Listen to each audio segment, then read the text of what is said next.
সমানে ই করে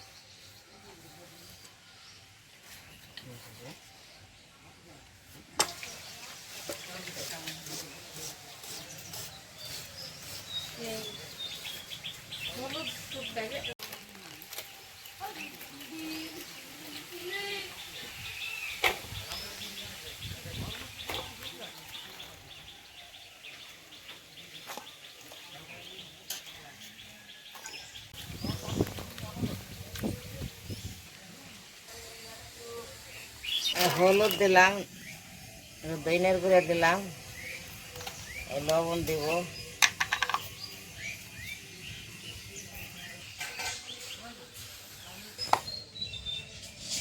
অল্প একটু তেল দিয়ে দিলাম, পাতা দিলাম, জিরে দিলাম,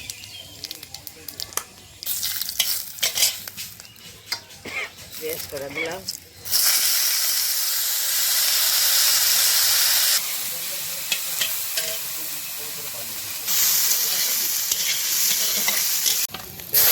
দিলাম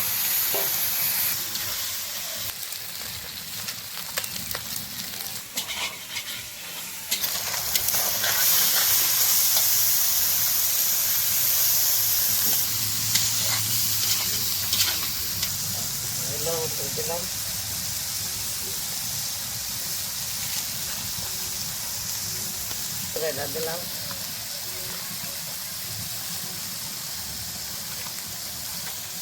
দিলাম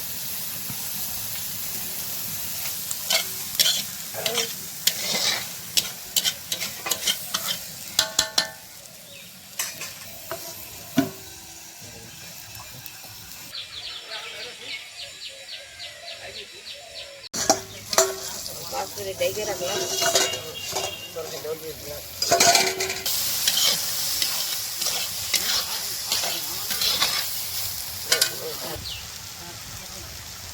হালকা করে লঙ্কা করে দিলাম,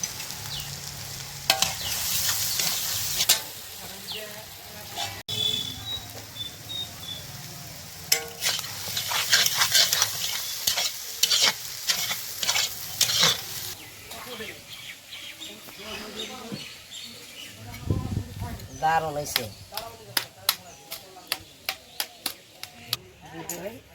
দাদা ভাই আপনারা রান্না করে খাইয়ে,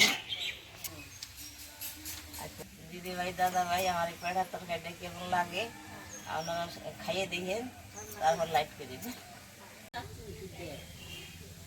মিষ্টি নুন ছাড়া খাওয়া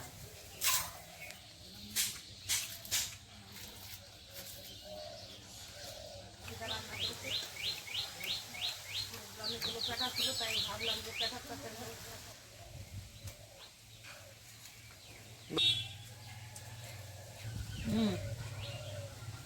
পেটটা খুব ভালো আছে, আমার পেটটা খুব ভালো লাগে।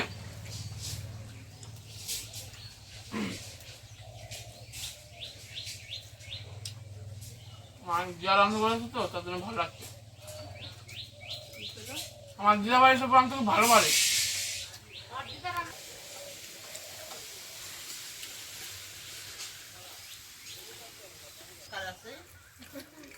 তার জন্য এবার যাই, তোমরা খাওয়া দাওয়া করো, তারপরে আবার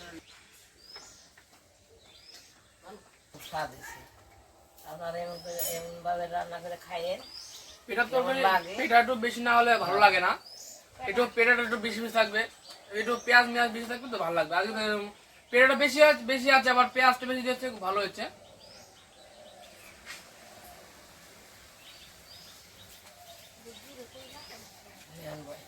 তো আর কি বলবো, মান্তিয়া বলে দিয়েছে মাঝখানে, আর তাও আমি বলে দিচ্ছি একবার যে আমাদের দিদার পেট তরকারি কেমন লাগলো। যদি ভালো লেগে থাকে অবশ্যই লাইক শেয়ার এবং কমেন্ট করবেন, পাশে থাকা সাবস্ক্রাইব করে দেবেন।